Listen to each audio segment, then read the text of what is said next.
Kerala story 2 शुरू होती है और एक डिस्क्लेमर आता है कि यह फिल्म कुछ सत्य घटनाओं पर आधारित है, यानी कुछ ऐसे केसेस हुए हैं।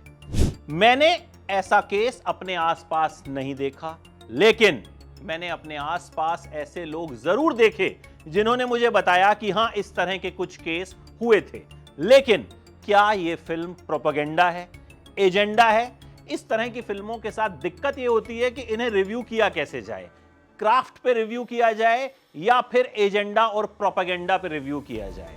मैं आम दर्शक की तरह इस फिल्म को रिव्यू करता हूं। जब मैंने यह फिल्म देखी, शुरू में डिस्क्लेमर देखा तो मुझे लगा अच्छा, इस तरह की घटनाएं हुई हैं और यह फिल्म उससे इंस्पायर्ड है। फिर पता चला फिल्म का नाम भले केरला स्टोरी 2 है, लेकिन कहानी 2 और राज्यों की है, मध्य प्रदेश और राजस्थान, ग्वालियर और जोधपुर।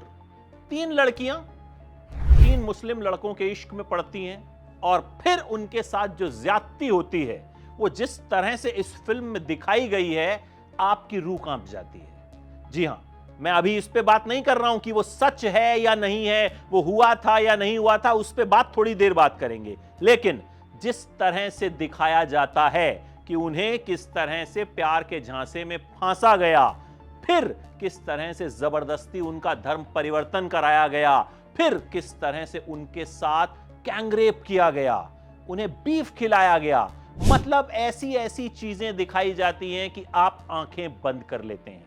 आपको लगता है कि अगर पूरी दुनिया में ऐसा एक केस भी हुआ है तो इससे घिनौना केस हो ही नहीं सकता। मतलब आपको नफरत हो जाती है उन लड़कों से जो ये कर रहे हैं, और जिस तरह से ये किया जाता है आप परेशान हो जाते हैं। आप अपने घर वालों के लिए परेशान हो जाते हैं, अपनी बेटी के लिए, अपनी बहन के लिए परेशान हो जाते हैं कि ऐसा कहीं हमारे साथ तो नहीं हो जाएगा। फिर फिल्म जब खत्म होती है तो कुछ फैक्ट्स दिखाए जाते हैं स्क्रीन पर कि भाई कोर्ट ने यहां यहां ये आदेश दिया था, यहां यहां पुलिस ने फलाने फलाने लोगों को गिरफ्तार किया था। यानी एंड में प्रोड्यूसर डायरेक्टर ये जता देते हैं, ये दिखा देते हैं कि भाई ऐसे केसेस हुए हैं, ये फिल्म उन्होंने ऐसे ही नहीं बना दी है। इस फिल्म को लिखा है विपुल शाह और अमरनाथ झा ने। फिल्म उन्होंने बहुत हार्ड हिटिंग लिखी है, मतलब जिस तरह के सीन लिखे गए हैं ना, वो आपको प्रोवोक करते हैं, आपको गुस्सा आता है कि भाई ऐसा कैसे हो सकता है। कामाख्या नारायण सिंह का डायरेक्शन अच्छा है, वो स्क्रीन पर एक खौफ पैदा करने में कामयाब रहे हैं। अगर ये प्रोपेगेंडा है तो वो इस प्रोपेगेंडा को बहुत अच्छे से दिखाने में कामयाब रहे हैं। कहीं कहीं डायरेक्शन थोड़ा सा वीक लगता है, जैसे एंडिंग में जाके मुझे लगा कि थोड़ा सा फिल्म का एंड जो है वो थोड़ा और बेहतर हो सकता था। लेकिन ओवरऑल ये फिल्म आपको हिला डालती है, आपको झकझोर देती है।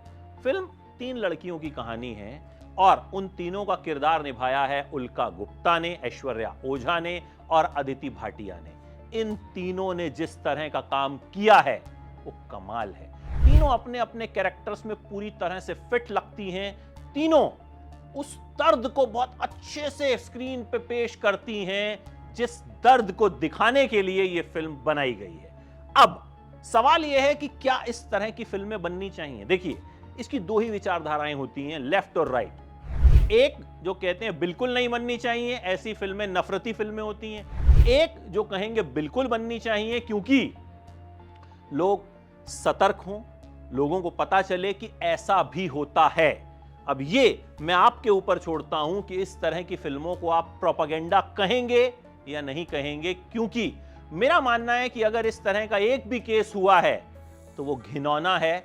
और इस फिल्म में जो एक स्पोर्ट्स वुमेन की कहानी दिखाई गई है, कहा जा रहा है कि वो नेशनल शूटर तारा शाहदेव की कहानी से इंस्पायर्ड है और तारा ने खुद अपनी कहानी जमाने के आगे आकर बताई थी। तो कहीं ना कहीं इस तरह की घटनाएं होती तो हैं, लेकिन क्या एक फिल्म बनाकर उन्हें इस तरह से प्रसारित किया जाना चाहिए? ये आप बताइए कमेंट सेक्शन में। और अब आप खुद तय कीजिए कि आपको यह फिल्म देखनी है या नहीं देखनी। यह फिल्म एजेंडा है या नहीं, यह फिल्म जरूरी है या गैर जरूरी है। इस फिल्म को मैं कोई स्टार्स नहीं दूंगा, आप खुद कमेंट सेक्शन में बताइए कि इसे कितने स्टार्स मिलने चाहिए।